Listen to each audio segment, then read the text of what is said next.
Brutal medieval beauty rules that would break you. Boring history for sleep. Introduction. The mirror of torment. Beauty as social currency in the medieval world. Close your eyes and let the relentless clamor of the modern world, the curated feeds, the filtered selfies, the endless scroll of perfected faces, fade into a profound and unsettling silence. We are traveling back, not to a land of chivalric romance and pristine castles, but into the heart of a much darker, more visceral reality, the medieval pursuit of beauty. Forget the gentle creams and painless procedures of today. In this world, beauty was not a mere accessory. It was a brutal form of social armor, a silent scream for status and survival, in a hierarchy as rigid as iron. It was a currency more valuable than some coins, purchased not with gold, but with pain, poison, and profound risk to one's very life. Imagine a society where one's appearance was a direct, unignorable reflection of their soul, their social standing, and their moral worth. The church preached that excessive adornment was a sin, a gateway to vanity and lust. Yet the courts pulsed with a desperate, contradictory need to display wealth and power through the body. This created a terrifying paradox. To be beautiful was dangerous, both to your soul and your health, but to be plain was to be invisible, irrelevant, and powerless. The medieval beauty standard was not about health or vitality. It was often about achieving a look of fragile, ethereal unreality, a paleness that spoke of a life sheltered from labor, a hairline that denoted noble breeding, a body shaped by restrictive garments into an unnatural form. This was beauty as a performance of privilege, and the stage was the human form itself. The tools for this performance were not found in sterile laboratories, but in the kitchen, the garden, the alchemist's foul workshop, and the surgeon's blood-stained apron. As we drift into the specifics, prepare yourself. The path to what was considered beautiful in the Middle Ages was a gauntlet of torment, a series of rituals that would break the modern spirit. Let us begin with the very surface of the skin and the painful, bloody obsession with its complete hairlessness. The scalp of fashion, hair removal from the roots up. In our era of smooth, hairless skin as a default standard, it is easy to forget the industrial effort required to maintain it, even with our advanced razors, waxes, and lasers. But in the medieval period, the demand for a hairless body, for women of a certain class and sometimes for men, was absolute. And the methods available were the stuff of nightmares, turning simple grooming into a session of exquisite torture. The ideal, particularly for noble women, was skin as smooth and flawless as polished alabaster. Body hair was associated with peasants, laborers, and the animalistic nature of humanity, everything the aristocracy sought to distance themselves from. But how was this achieved? The most common method was also the most brutal: razors. But these were not the precision-engineered, multi-bladed, lubricated strips of today. Medieval razors were often little more than sharpened pieces of iron or steel, their edges inconsistent and prone to rust. Shaving dry or with a sliver of harsh soap was an exercise in guaranteed suffering. Cuts, nicks, and razor burn were not occasional mishaps. They were the inevitable price of admission. Infections from these micro wounds were common, turning a simple shaving ritual into a potential gateway for disease. For those seeking a longer-lasting solution, the options were worse. Pumice stones were used to literally sand the hair away, grating the skin raw in the process. Imagine taking a rough, porous rock and scrubbing it against your most sensitive skin until it bled and the hair was torn out at the root. This method was not only agonizing, but caused severe irritation, scarring, and left the skin vulnerable. Then there were the depilatory creams, or rusma. If you think modern chemical creams can sting, the medieval versions were outright corrosive. Recipes, often passed down in household books or by apothecaries, called for a horrific cocktail of ingredients. Quicklime, calcium oxide, arsenic sulfide, and starch were common components. Quicklime, when mixed with water, creates a highly alkaline, caustic paste that can cause severe chemical burns. The idea was to slather this mixture on the skin, let it sit, burning all the while, and then scrape it off, hopefully taking the hair with it. The line between removing hair and removing layers of skin was perilously thin. Women would have to sit, teeth gritted, as their skin felt like it was being eaten alive, all for the promise of a few weeks of smoothness. The smell was acrid and chemical, the pain intense, and the risk of permanent scarring or poisoning from arsenic absorption was a very real, silent threat they chose to ignore in the name of fashion. For facial hair and to achieve the desired high clean hairline, tweezing was the method of choice. But this was not the careful plucking of stray hairs. Women and some men would sit for hours, often in a communal setting, systematically removing every hair from their foreheads, temples, and even their eyebrows to meet the extreme fashions we will discuss later. The pain was a slow, persistent ache, 1,000 tiny pinpricks that built into a throbbing headache. Eyebrow tweezers, often made of bronze or silver, have been found in archaeological digs, silent testaments to this daily, painful ritual. This relentless removal could damage hair follicles over time, leading to permanent hair loss, a perverse, unintended consequence of the pursuit of total hairlessness. The medieval body, in its quest for idealized smoothness, was a landscape subjected to a quiet daily war of attrition, the poisonous pursuit of paleness, lead, arsenic, and the cadaverous ideal. If hairlessness was the canvas, then deathly pallor was the prize color. In the medieval mind, a tan or ruddy complexion was the mark of a peasant, someone who toiled outdoors in the fields under the harsh sun. Pale skin, therefore, was the ultimate status symbol. It screamed, "I do not labor. I am sheltered. I am wealthy enough to stay indoors." This was not the healthy glow we might admire today. This was a pursuit of a spectral, bloodless whiteness, a complexion resembling fine porcelain, or more darkly, a freshly washed corpse. To achieve this, women turned to makeup, but their foundation, known as ceruse, was arguably one of the most dangerous cosmetics ever devised. It was a simple, devastating mixture of white lead and vinegar. When applied, it gave a brilliant, opaque, matte white finish that could cover any blemish, freckle, or sign of life.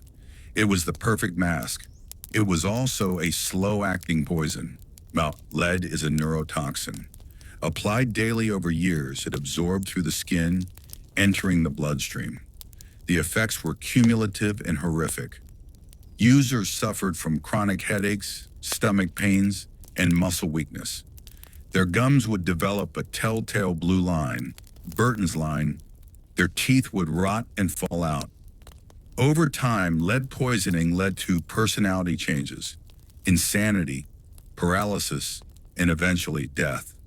The very product that promised beauty and social advantage was systematically destroying the nervous system, rotting the body from the outside in. The pale face that admirers saw across a candlelit hall was, quite literally, the face of someone being poisoned. For those who couldn't afford or tolerate ceruse, alternatives were scarcely better. Ground alabaster or chalk mixed with egg whites or vinegar provided a cheaper, though less effective and cakey alternative. Some used breadcrumbs or a paste made from poisonous white arsenic, which promised a similar opacity with even more dire internal consequences if ingested or absorbed through cuts. The obsession with paleness didn't stop at the face. To make the veins on the chest and temples appear more prominent, a sign of delicate, translucent skin, women would sometimes paint delicate blue lines with woad or other dyes. To accentuate the whiteness of their skin further, they would redden their lips and cheeks. But even the rouge held dangers. A popular red pigment was cinnabar or vermilion, made from mercuric sulfide. Mercury, like lead, is a potent neurotoxin, causing symptoms ranging from tremors and memory loss to kidney failure and madness. Another common blush was made from saffron, which was astronomically expensive, or from crushed red roots and berries. Applying these toxic substances to the thin, sensitive skin of the lips and cheeks ensured a steady absorption of poison, all for a flush of color that mimicked the vitality their leaden foundation had stripped away. The medieval ideal of beauty was, in its essence, a death mask, willingly applied each morning in a ritual of slow suicide. The plucked paradise, eyebrows, hairlines, in the forehead of a fool. The medieval fascination with the hairless face reached its most extreme and bizarre expression, not in the removal of peach fuzz, but in the deliberate, radical alteration of the hairline and eyebrows. This was beauty not as enhancement, but as deliberate, painful reconstruction of the human face according to a fleeting and ruthless fashion. The most striking trend was the obsession with a high, bulbous forehead. A large, domed forehead was considered a sign of nobility, intelligence, and aristocratic breeding. To achieve this look, women didn't just pluck a few stray hairs. They engaged in forehead shaving or relentless plucking to push their hairline back several inches, sometimes to the crown of the head. Imagine the daily maintenance, the constant, painful tweezing of any new growth along a vast expanse of scalp, the irritation, the folliculitis. Portraits from the late Middle Ages and into the Renaissance show women with freakishly high, bald foreheads, their hair pulled tightly back under elaborate headdresses to accentuate the effect. This wasn't a subtle preference. It was a mandatory deformity. To have a low or normal hairline was to be out of fashion, to be considered coarse or rustic. This tyranny extended to the eyebrows. In some periods, the ideal was to have thin, arched eyebrows, plucked into a delicate line. But in other, more extreme fashions, the goal was to have no eyebrows at all. Women would remove them completely, sometimes replacing them with thin lines drawn higher up on the forehead with a mixture of soot and grease. This gave the face a permanently surprised, otherworldly look, further emphasizing the vast, empty plane of the forehead. The removal of eyelashes was also practiced, believed to make the eyes look larger and more doe-like, though it robbed them of their natural protection against dust and debris.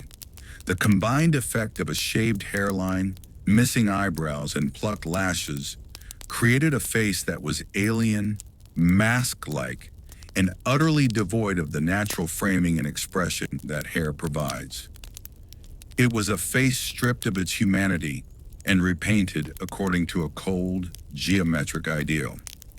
This practice was so ingrained that it seeped into morality tales and satire. Preachers thundered against women who made themselves foreheads as an act of vanity against God's creation. Satirists wrote of men who couldn't recognize their wives in the morning until they had applied their forehead cloth and drawn on their eyebrows. The fashion was a source of anxiety, ridicule, and immense physical discomfort.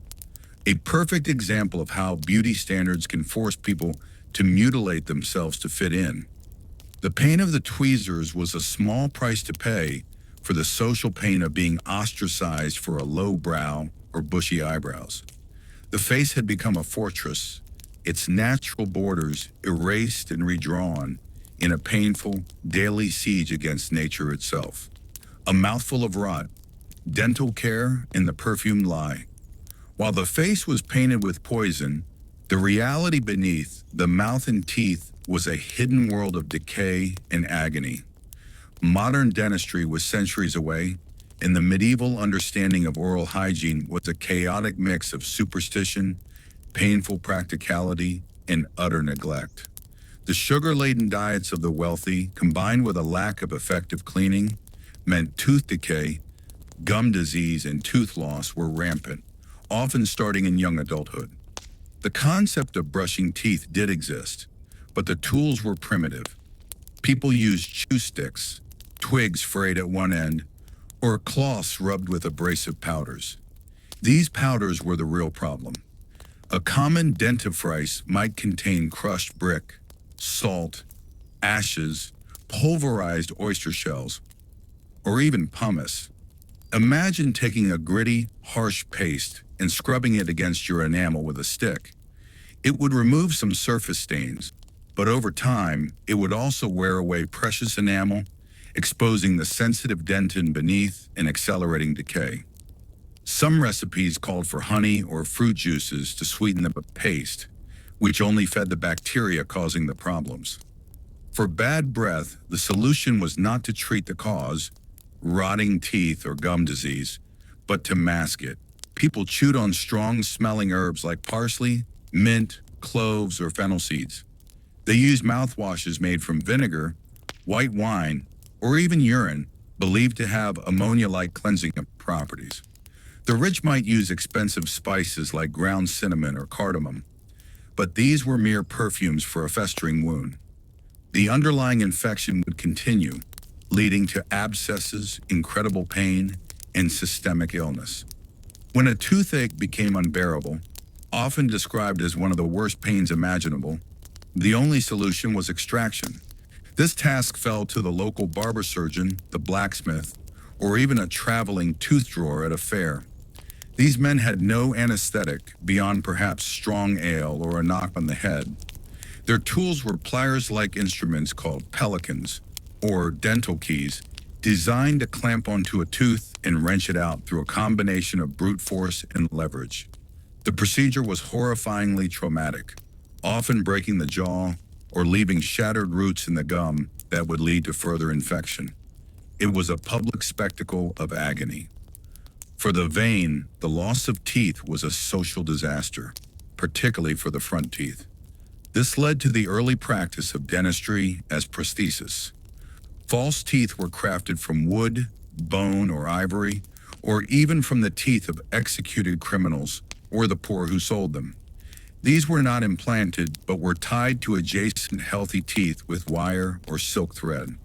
They were uncomfortable, impractical for eating, and rotted themselves, creating new foci of infection.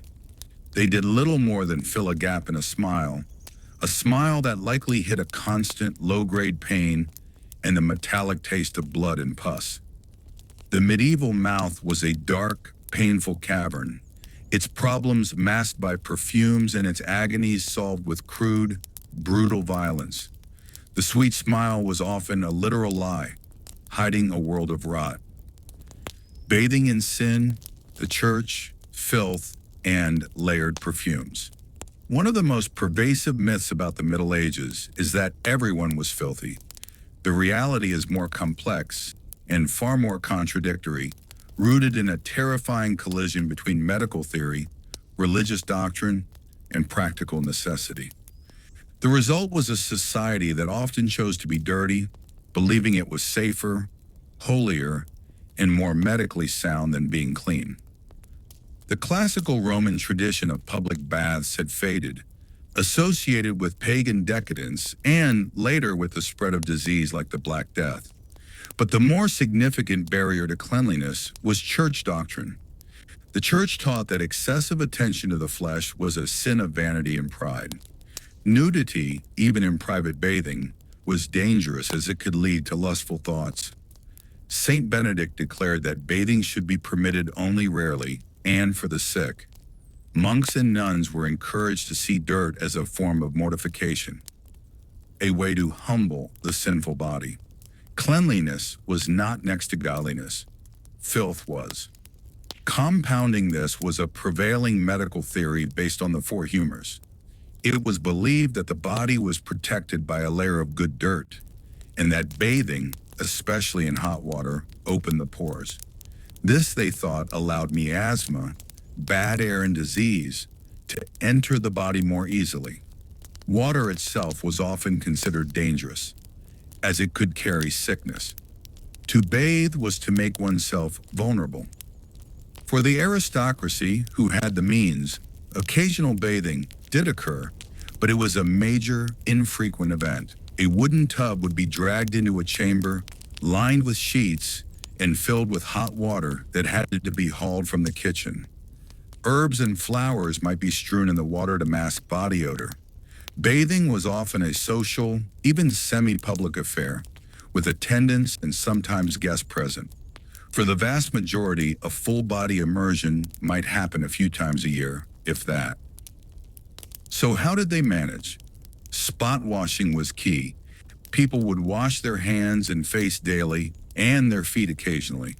Linen undergarments, called smocks or shirts, were worn next to the skin. The theory was that these linens would absorb the body's sweat and oils, and could then be washed regularly, while the expensive outer layers of wool or velvet were rarely cleaned. This was a practical, if not wholly effective, system. But the smell must have been powerful. This is where perfume and pomanders became essential tools of survival, not luxury. People didn't just wear floral scents, they used strong aromatics to combat stench.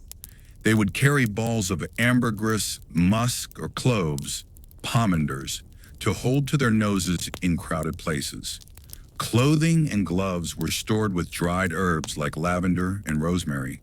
Rooms were strewn with rushes on the floor, which were replaced occasionally, but often just accumulated old food, bones, and animal droppings, creating a rich, ripe aroma. The streets were open sewers. Chamber pots were emptied from windows with a warning shout of "Gardez-l'eau," from the French "Garde à l'eau," watch out for the water. The combined smell of unwashed bodies, rotting garbage, human waste, and the heavy, cloying perfumes used to mask it all created a unique olfactory hellscape. To be clean in the medieval sense was to be layered.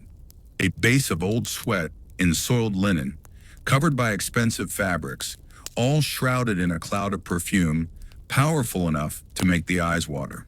The clean, scrubbed modern body would have been seen in that world not as virtuous, but as dangerously porous, vain, and strangely vulnerable. The corset's cruel ancestor, body shaping with wood, bone, and rope. Long before the Victorian corset's cinched waist, the medieval period had its own brutal tools for reshaping the female form. While the exaggerated hourglass silhouette came later, the desire to control, constrain, and modify the body's natural shape was very much present. The goal was not just fashion, but the creation of a specific, rigid posture that signaled nobility, modesty, and discipline. The primary instrument was the cotte, or kirtle, a foundational garment that evolved into something more severe. For working women, it was a simple, supportive underdress. For the aristocracy, it could be stiffened and structured. But the true ancestor of the corset was the body, or pair of bodies, which later became stays. Early versions were made from layers of stiffened linen, sometimes with thin strips of whalebone, baleen, or wood sewn into channels to give structure. They were laced tightly at the back or front. The purpose was multifaceted. First, to provide a smooth, conical shape for the torso, flattening the bust and abdomen. Second, and perhaps more importantly, to enforce an upright, immobile posture. A noblewoman laced into her stiffened body could not slouch, bend easily, or move with any kind of natural grace. Her posture was as rigid as her social position.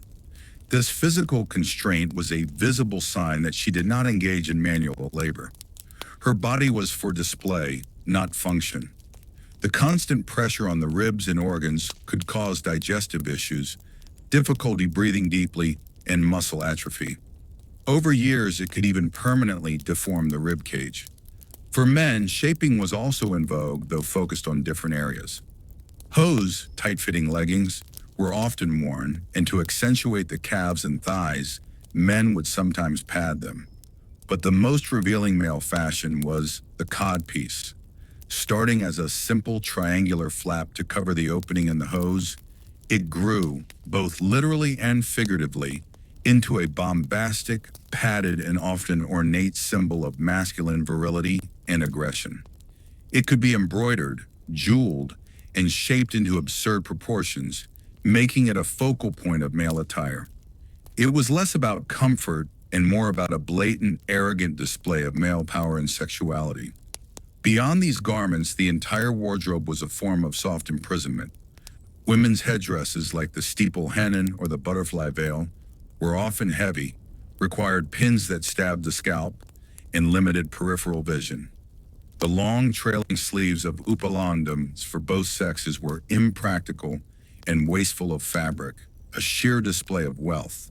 Shoes for the elite, like poulains, had long, pointed toes so extreme they sometimes had to be chained to the knees to allow walking.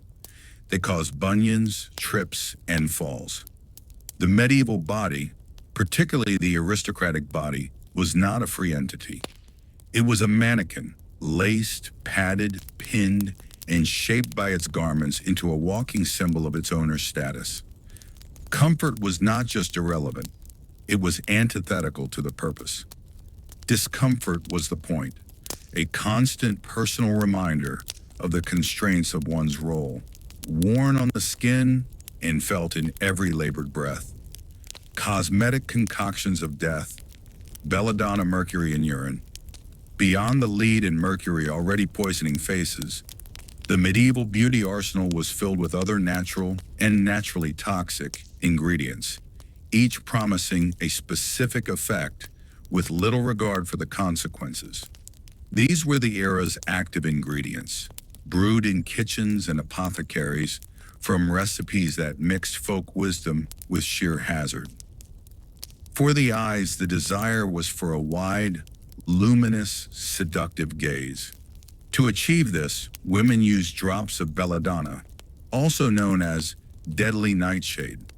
The name itself is a warning. Belladonna is Italian for beautiful lady. The atropine in belladonna dilates the pupils, making the eyes appear larger, darker, and more sparkling. The side effects? Blurred vision, light sensitivity, headaches, rapid heartbeat, and, with chronic use or overdose, disorientation, hallucinations, and death. Users were literally blinding themselves for beauty, navigating their days in a hazy, painful world of bright light, their hearts racing from a cosmetic.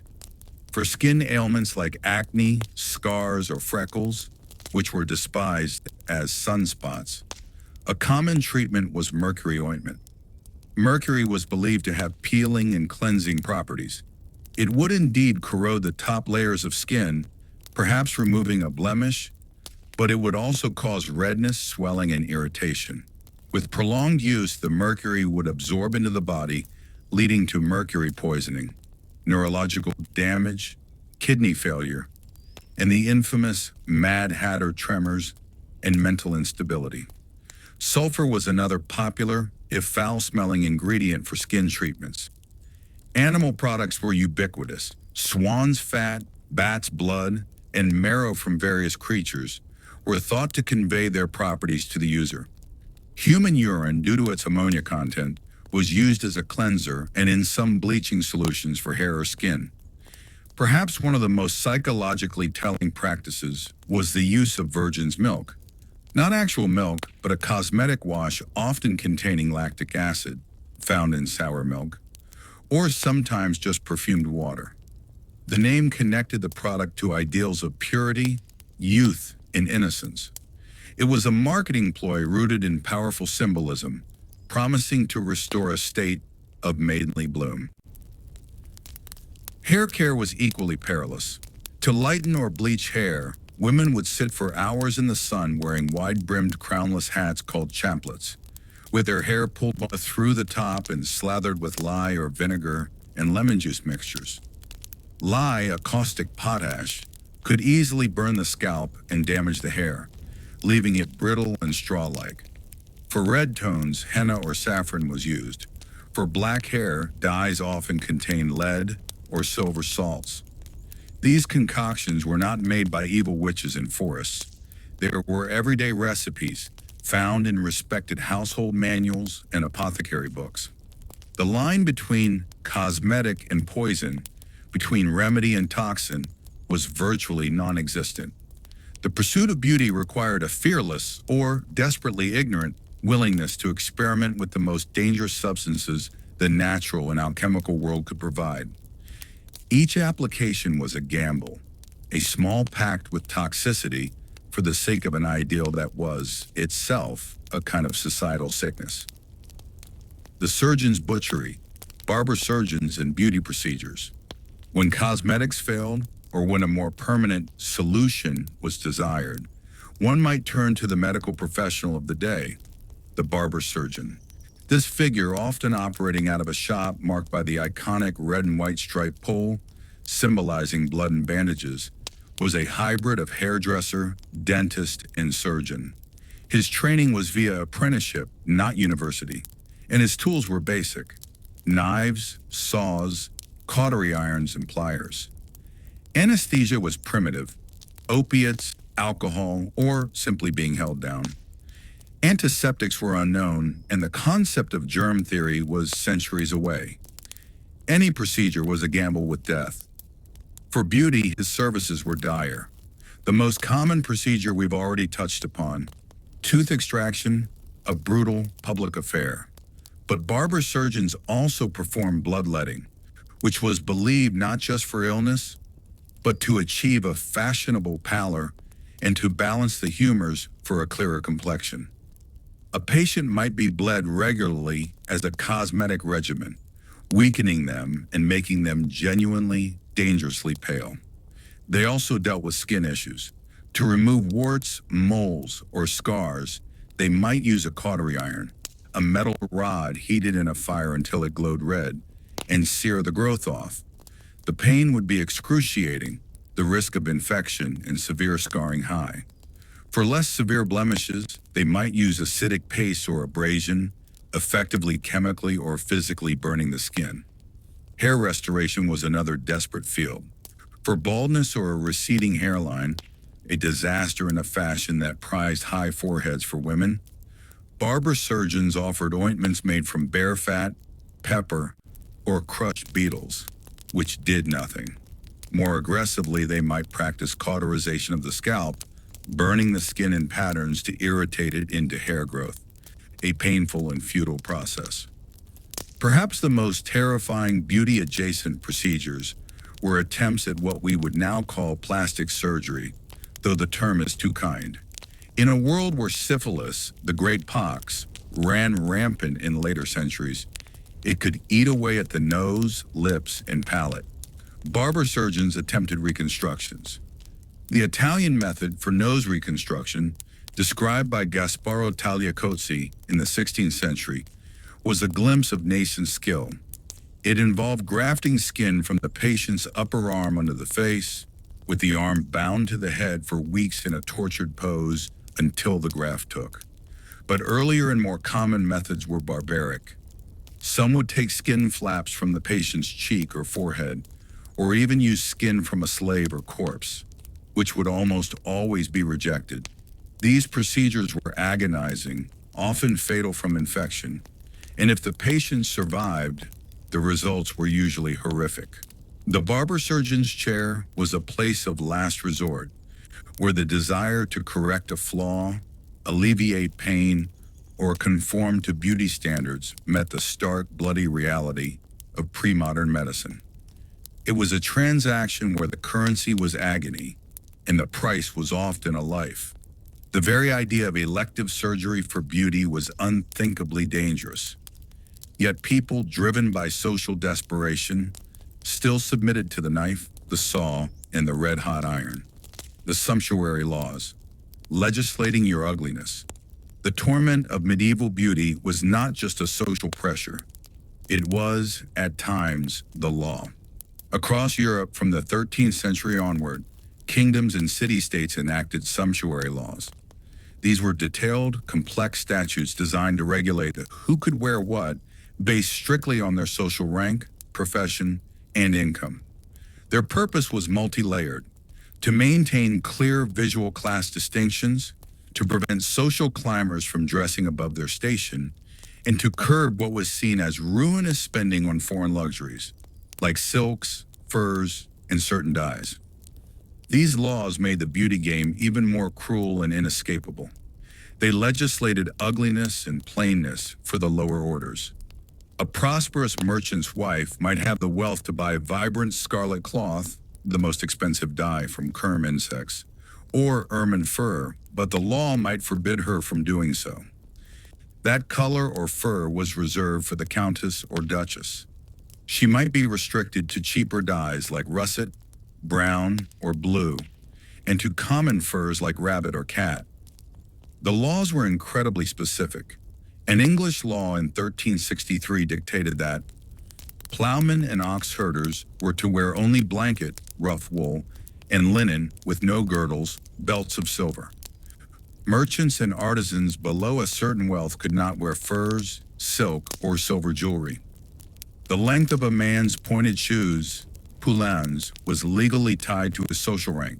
A prince could have points 2.5 feet long, a gentleman 1.5 feet, and a commoner a mere 6 inches. In Florence, the laws dictated the number of dresses a woman could own, the value of her jewelry, and even the types of fabric trimming allowed. Enforcement was patchy but real. Offenders faced fines, confiscation of the illegal garment, public humiliation, or even imprisonment. The psychological impact was profound. These laws weaponized fashion. They told people in no uncertain terms that their bodies were not their own to adorn as they pleased. Their appearance was a state-controlled message of their place in the world. For the ambitious, it created a desperate, clandestine struggle to skirt the laws, wearing a forbidden color as a lining, or using a tiny bit of gold thread in hidden stitching. For the majority, it was a constant, visible reminder of their subjugation. No matter how successful you became, your clothing had to announce your humble origins. The desire to be beautiful, to wear fine things, became an act of potential rebellion. The silks and furs of the aristocracy were not just beautiful. They were the visual armor of power, legally forbidden to others. In this light, the painful, poisonous beauty rituals of the upper classes take on a new dimension. They were not just about aesthetics, but about actively performing a legally enforced superiority that everyone else was forbidden to mimic. A class of suffering, how beauty torture varied by status. The burden of medieval beauty standards was not borne equally. It was a hierarchy of suffering, with different torments reserved for different rungs of the social ladder.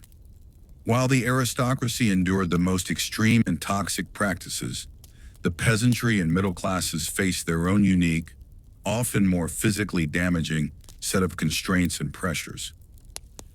The aristocracy, the poisoned elite. Their suffering was largely elective, self-inflicted, and driven by the need to display surplus wealth and leisure. Their tortures were of excess: lead-based ceruse, belladonna eye drops, radical hairline plucking, tight body-shaping garments, and perfumes to mask the lack of bathing. Their bodies were the billboards of their lineage, and maintaining that billboard required a daily commitment to dangerous rituals. They could afford the rare baths, the imported saffron, the whalebone for stays, and the barber surgeon's fees. But this wealth bought them a different kind of poverty, of health, of comfort, and often of longevity. A noblewoman's pale skin might be the envy of the court, but it might also be slowly killing her. The merchant artisan class, the anxious imitators. Caught between the laws and their aspirations, this group faced perhaps the most acute psychological strain. They had the money to desire aristocratic fashion, but were legally blocked from fully partaking. Their beauty practices were often about mimicry within constraints. They might use cheaper, cruder versions of ceruse, chalk and egg white, pluck their hairlines but not as extremely, wear simplified versions of headdresses, and use local herbs for perfume instead of imported ambergris. They were the most likely to secretly break sumptuary laws, living in fear of discovery. For them, beauty was a tense, calculated performance of social climbing, fraught with legal risk and the constant anxiety of being seen as trying too hard, or worse, being fined for their ambition. The peasantry, the brutalized majority. For the vast majority, the brutal beauty standards of the elite were as distant as the moon. Their beauty regimen was dictated by survival, labor, and poverty. Their skin was tanned and weathered from outdoor work, their hands calloused, their bodies shaped by hard labor, not restrictive garments. Hair removal was not a concern, practicality was. They might wash in rivers when possible, use coarse lye soap, hard on the skin, and fight lice with combs and various pungent herbal rinses. Their suffering was not from lead poisoning, but from dirt, parasites, and occupational hazards. Tooth decay was common due to coarse, gritty bread that wore down enamel. Skin infections, boils, and wounds from work were frequent and could be disfiguring or fatal without proper care. Their clothing was rough wool or linen, often undyed or in cheap, earthy colors, designed for durability, not display. For a peasant woman, beauty might mean having all her teeth, clear skin free of pox marks, a tall order, and the strength to work. Their ideals were often local and practical, not courtly. However, they were not immune to the overarching culture. Even among peasants, concepts of cleanliness, spot washing, changing linens, neat hair, and presentable dress for church were important for respectability. Their torture was a relentless grind of poverty, which left little room for the curated self-destruction of the upper classes, but inflicted its own more immediate and visceral forms of physical damage. Thus, the medieval world presented a grim panorama. At the top, bodies poisoned and shaped in the name of status. In the middle, bodies anxious and constrained by law. And at the bottom, bodies scarred and worn by necessity. Beauty, or the pursuit of an acceptable appearance, was a universal pressure, but the tools of the trade and the nature of the suffering were starkly divided by class. The psychological dungeon, vanity, shame, and social survival. Beneath the layers of ceruse, the tight-laced bodies, and the plucked skin lay a deeper, more insidious torture. The psychological prison of medieval beauty norms. This was not merely about looking a certain way. It was about existing in a state of perpetual self-scrutiny, fear, and moral conflict.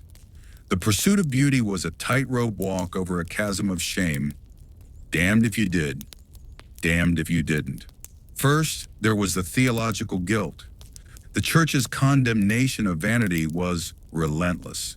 Preachers like Bernard of Clairvaux railed against women who pluck their eyebrows, paint their faces, and load their heads with false hair, declaring them temples of Satan.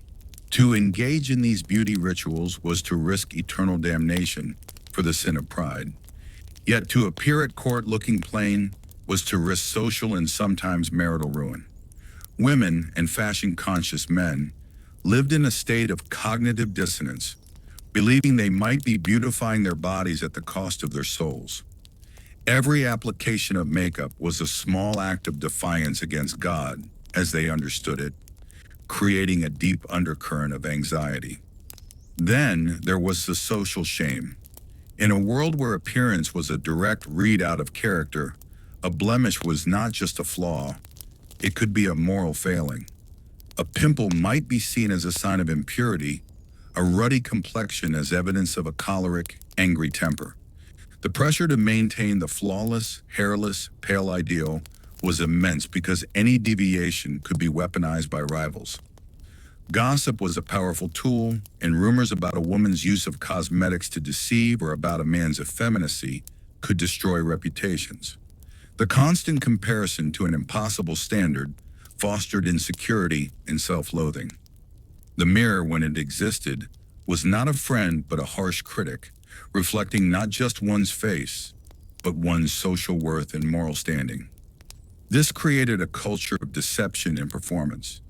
Beauty was not about authenticity, it was about creating a successful artifice. The lead mask hid the real face, the perfumes hid the unwashed body, The padded codpiece and raised heels created illusions of stature. Life became a performance where the authentic self had to be suppressed beneath a constructed facade.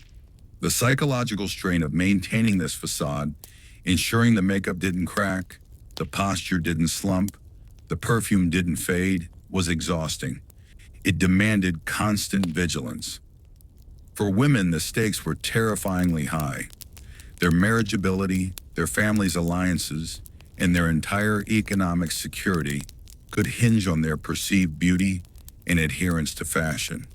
A daughter who refused to pluck her hairline or wear the constraining stays could be seen as willful, unmarriageable, and a drag on the family's fortunes. The beauty rituals were, therefore, not acts of vanity, but acts of social survival, enforced often by family and society.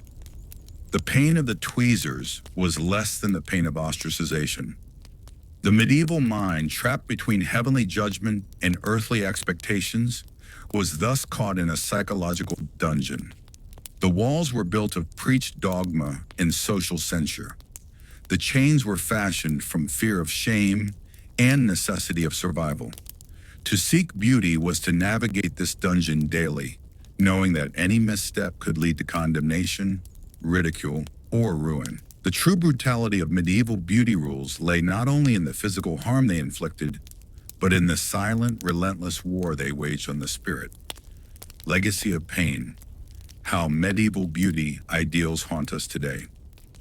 As we slowly surface from the depths of the medieval beauty dungeon, a chilling realization dawns. We have not fully escaped. The echoes of those torturous ideals resonate in our modern world, transmuted by technology and marketing, but driven by the same core engines: social competition, economic pressure, and deeply ingrained biases.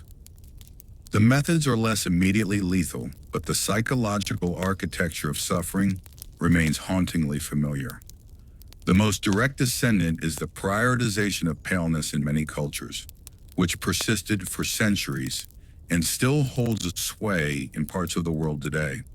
The association of light skin with leisure, wealth, and refinement, and dark skin with labor and lower status, is a toxic legacy of pre-industrial class structures, later compounded by colonialism and racism.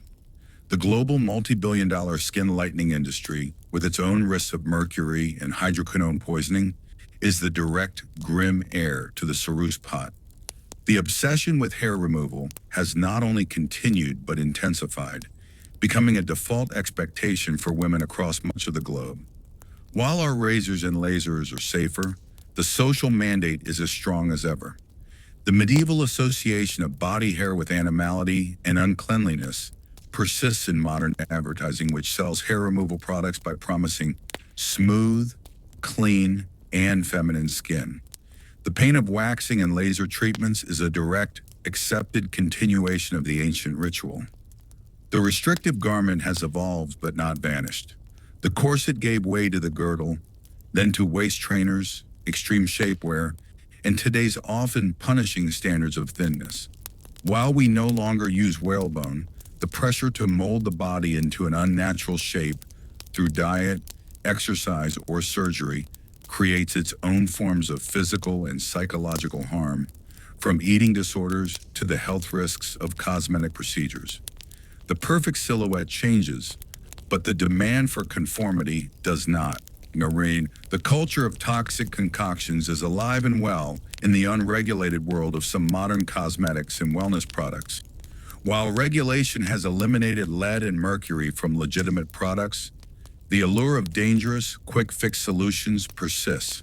From skin creams containing steroids to diet pills with amphetamines, the promise of effortless beauty still leads people to poison themselves.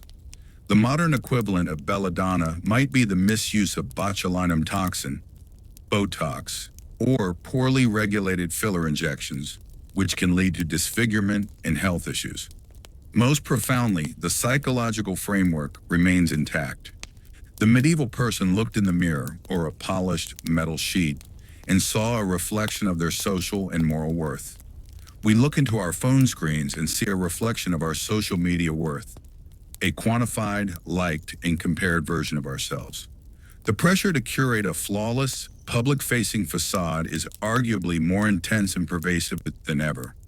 The shame associated with natural aging, body hair, pores, or any perceived flaw is monetized by a beauty industry that, like the medieval church and court combined, both creates the anxiety and sells the salvation. The difference is one of degree and safety, not kind.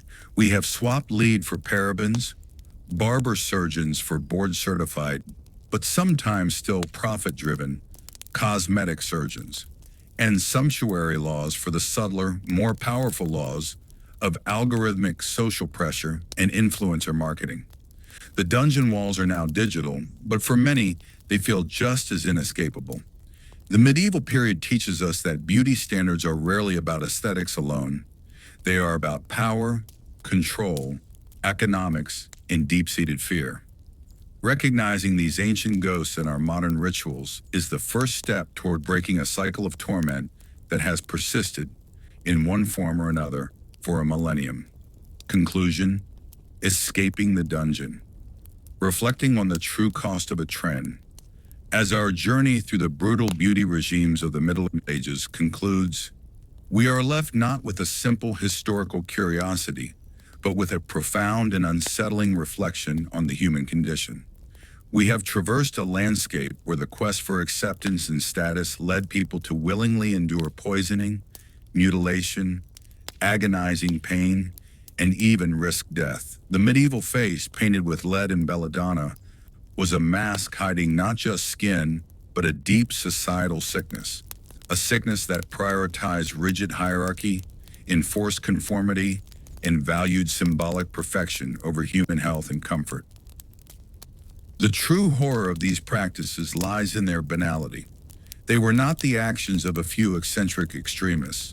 They were the mainstream, the expected, the daily routine for those who could afford it, and the aspirational goal for those who could not. This normalization of harm is perhaps the most important lesson. It forces us to look at our own normalized rituals, the painful waxing, the extreme diets, the invasive surgeries, the constant digital comparison, and ask, what unseen costs are we accepting? What silent poisons, physical or psychological, are we ingesting in the name of fitting in? The medieval world offers a stark, exaggerated mirror. It shows us where the logic of unchecked beauty standards can lead when combined with limited science and absolute social pressure. It reminds us that the desire to be beautiful is often underneath a desire to be safe, loved, respected, and successful.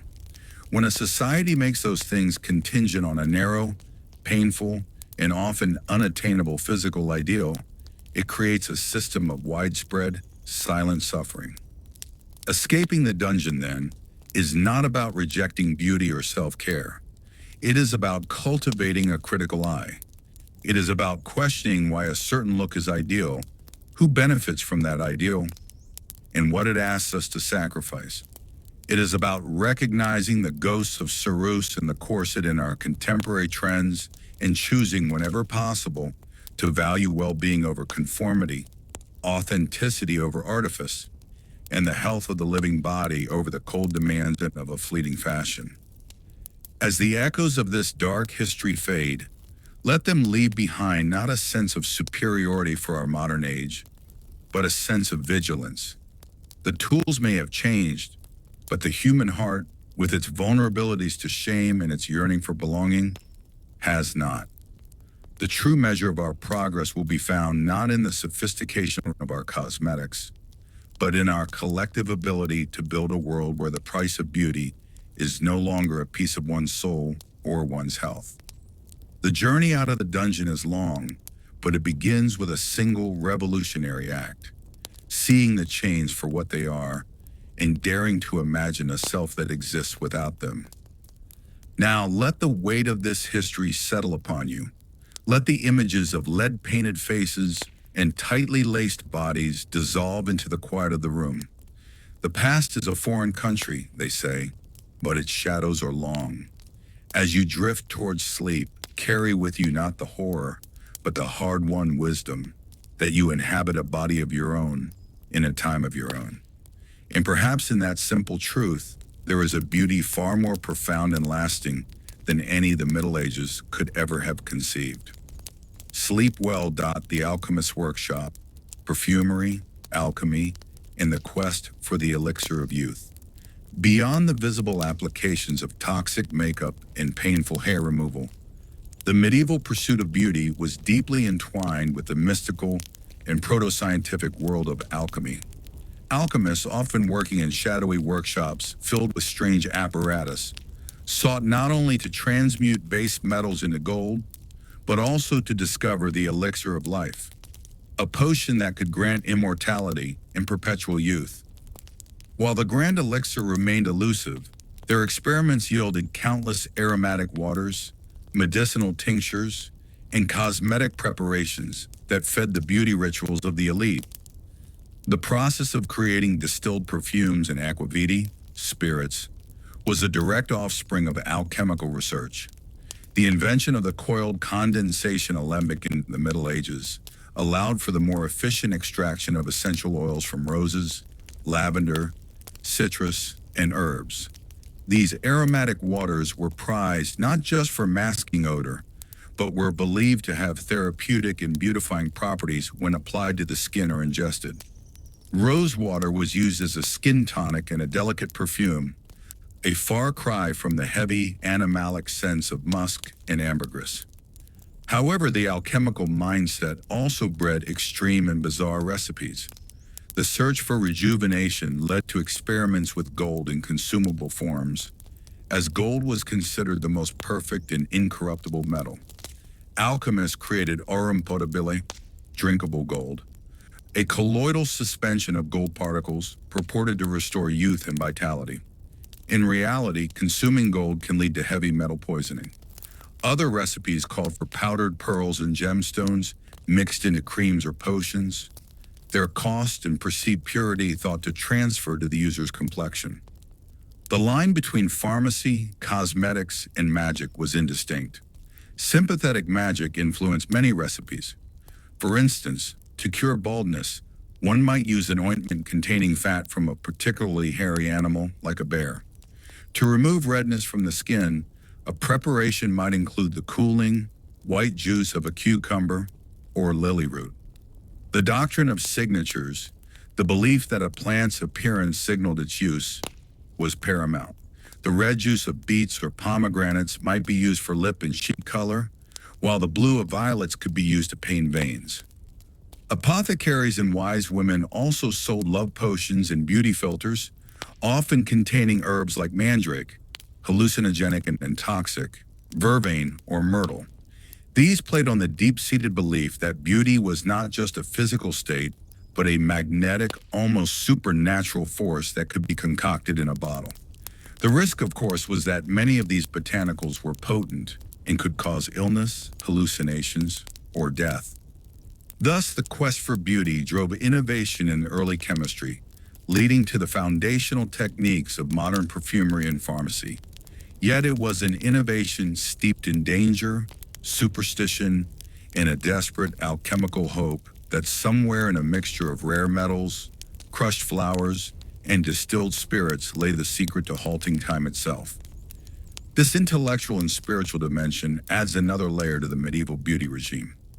It was not merely a social performance, but a deeply held, almost mystical belief in the possibility of physically transforming the self through art and arcane science.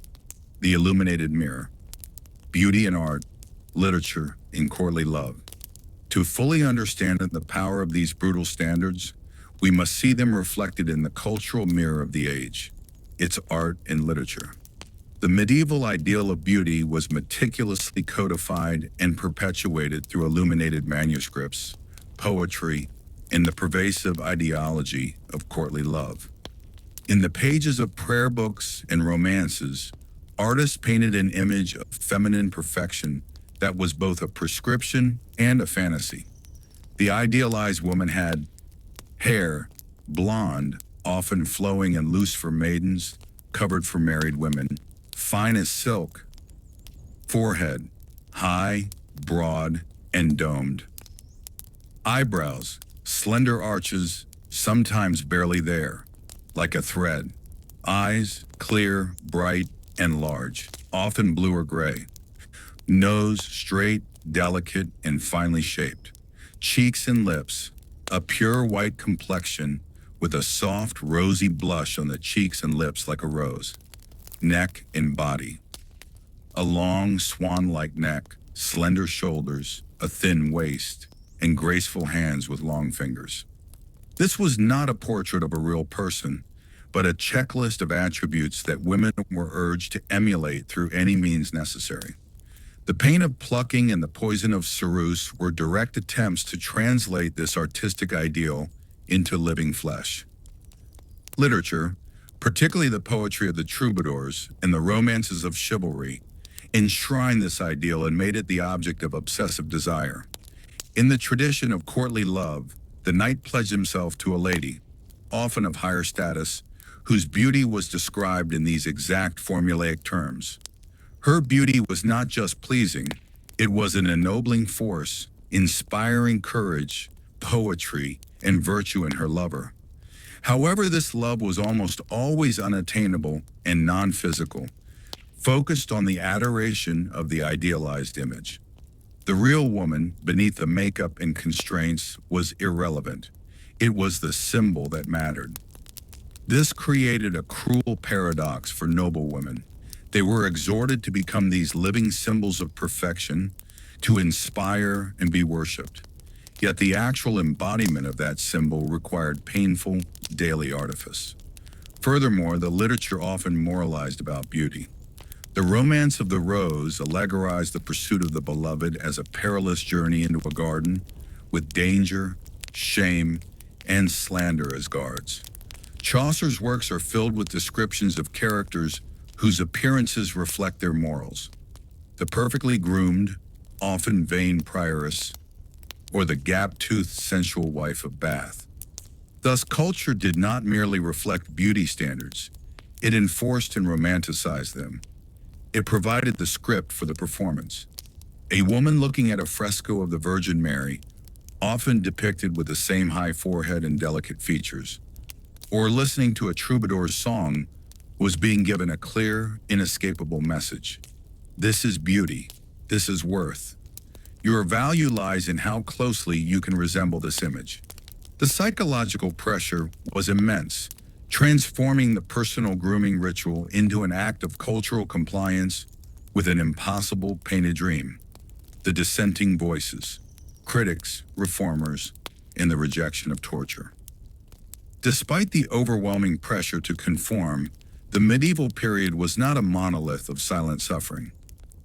Voices of dissent rose, criticizing the beauty rituals from religious, moral, and even early feminist perspectives. These critics provide a crucial counter-narrative, proving that many were aware of the absurdity and danger of these practices. The loudest critics were, unsurprisingly, clerics and moralists.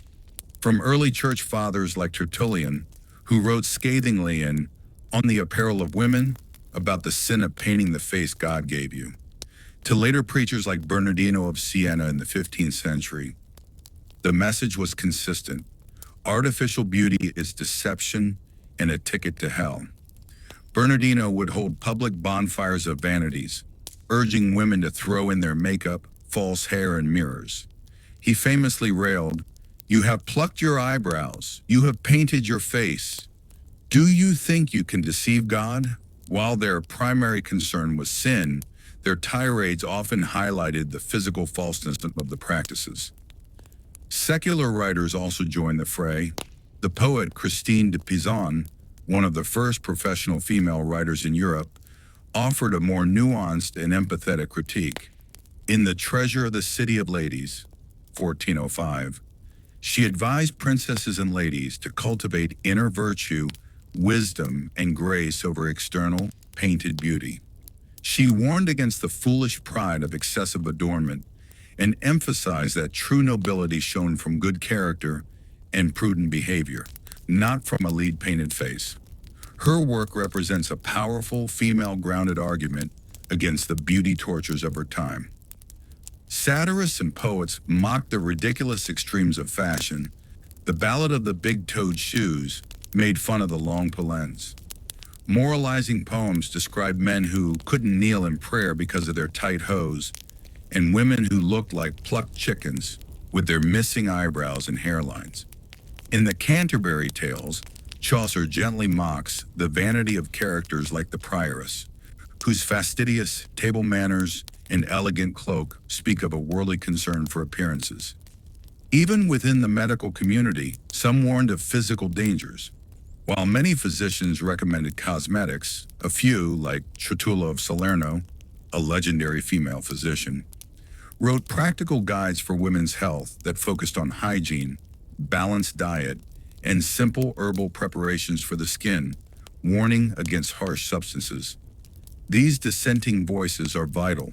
They prove that the pursuit of brutal beauty was a choice, however constrained by social pressure. There was an alternative path, one advocating naturalness, inner worth, and modesty. That most people felt compelled to ignore this path and submit to the torture speaks volumes about the crushing power of social expectation and the fear of exclusion. The critics' failure to effect widespread change underscores that beauty standards are rarely dismantled by logic or morality alone. They require a seismic shift in the social and economic structures that uphold them. A global glance, beauty rituals beyond Europe. While our focus has been on Western Europe, it is illuminating to glance briefly at contemporary beauty practices in other parts of the medieval world. This global perspective reveals both striking parallels and profound differences, highlighting how beauty ideals are shaped by specific climates, resources, and cultural values. In the Byzantine Empire, the continuation of the Roman East, beauty ideals were equally elaborate, but perhaps less overtly toxic. The court in Constantinople was a beacon of luxury. Women prized a very pale complexion, using creams made from white lead or chalk, but also utilized the extensive Roman tradition of baths and cosmetics. They were famous for their intricate hairstyles, woven with pearls, jewels, and golden threads, and their use of kohl to darken their eyelids and lashes, a practice inherited from the ancient Near East that served both cosmetic and practical to reduce sun glare purposes.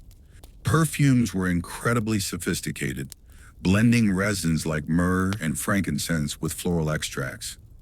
In the Islamic world, during the Islamic Golden Age, 8th to 14th centuries, beauty was deeply connected to hygiene, as enjoined by religious principle, wudu, ritual ablution. Public bathhouses, hammams, were centers of social and cosmetic life. Hair removal, especially for women, was considered a form of purification. Recipes for sugaring, a less painful precursor to waxing using a paste of sugar, lemon, and water, originated in this region. Cosmetics like kohl, used safely as it was often made from ground galena or antimony, and henna for hair, skin, and nails were widely used. Medical scholars like Avicenna, Ibn Sina, wrote extensively on cosmetics within his medical texts, focusing on herbal and mineral preparations, often with greater understanding of their properties than their European counterparts. In Heian-era Japan, 794, 1185, a unique and extreme beauty standard emerged for aristocratic women. The ideal was a porcelain pale face achieved with a thick white rice powder paste, oshiroi. They completely shaved off their natural eyebrows and painted on delicate new ones high on the forehead. The teeth were blackened with a solution of iron filings and vinegar in a practice called ohaguro, which was considered beautiful, mature, and protective for the teeth. The hair was grown as long as possible, kept straight, lustrous, and worn down the back. This look, captured in The Tale of Genji, created an ethereal, otherworldly appearance, much like the European ideal, but through a completely different cultural lens. In the Mali Empire of West Africa, beauty standards celebrated dark, smooth skin, often enhanced with shea butter and oils. Intricate hairstyles and head wraps signaled status, age, and ethnicity. Scarification was practiced not as a torture, but as a sacred art, with patterns denoting lineage, achievements, and beauty. Bodies were adorned with gold jewelry, a testament to the empire's vast wealth. These global snapshots show that the medieval obsession with modifying the body was universal. However, the methods and the underlying meanings varied dramatically. Europe's practices stand out for their particularly self-destructive combination of toxic chemistry, radical hair removal, and a religious ideology that simultaneously condemned and provoked the rituals. This comparative view reinforces the central thesis. Beauty is never just beauty. It is a language spoken with the body that communicates one's place in a specific world. A language that, in medieval Europe, was spoken with a mouthful of poison and a body in chains. Epilogue: Waking from the Dream of Suffering. We have traveled a long and shadowed path from the tweezers and lead pots of the private chamber to the perfumed, filthy streets, from the barber surgeon's bloody chair to the gilded frames of illuminated manuscripts. The medieval pursuit of beauty has revealed itself as a complex society-wide system of suffering, a system where physical pain, psychological anxiety, and spiritual guilt were the accepted currency for purchasing social capital and a fleeting sense of worth. As you drift back to the present, let the weight of this history settle not as a burden, but as a lens. Look around at the world we have built. See the legacy in the endless aisles of creams, the clinical smiles of cosmetic dentists, the normalized discomfort of certain fashions, and the curated perfection of digital avatars. The dungeons of old are gone, but have we truly freed ourselves? Or have we simply redesigned the cages with softer materials and brighter screens? The most profound lesson from this distant, brutal past is one of compassion.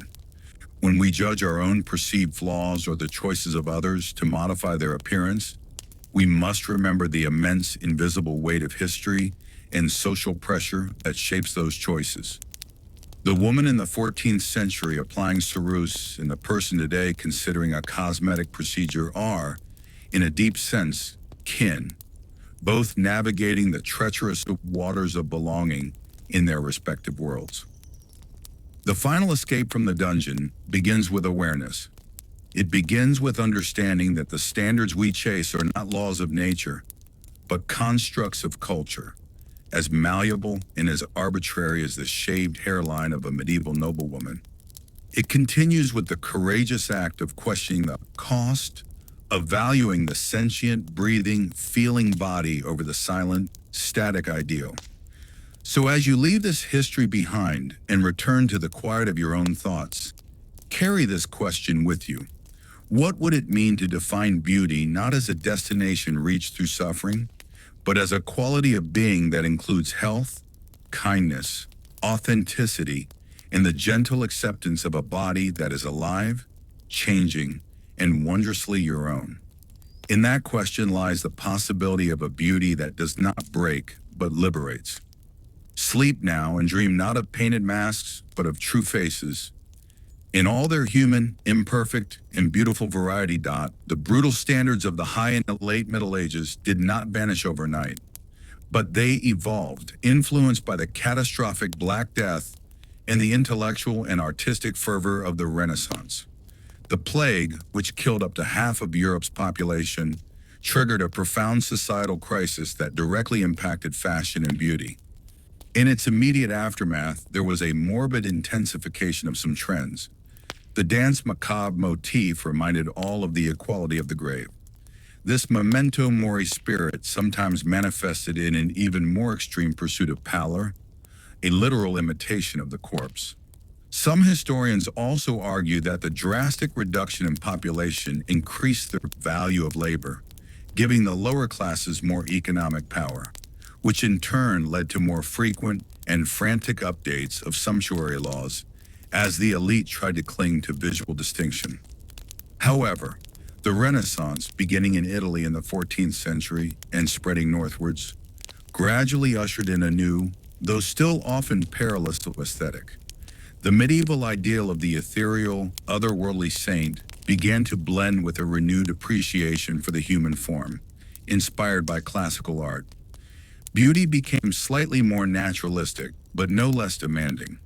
The haunting, plucked alien look gave way to a softer, yet still meticulously constructed ideal. Hair became more visible, blonde, reddish, or dark, often braided or adorned, but the high forehead remained prized for centuries. The obsession with paleness was undiminished, but the composition of makeup began a slow, imperceptible shift. The real revolution was in portraiture. The emergence of the individual portrait, first in profile and then in three-quarter view, placed unprecedented focus on the unique features of the subject. Yet this was a double-edged sword. While celebrating individuality, it also fossilized a specific, idealized version of the self for public consumption. A noblewoman having her portrait painted would be presented according to the highest standards of the day.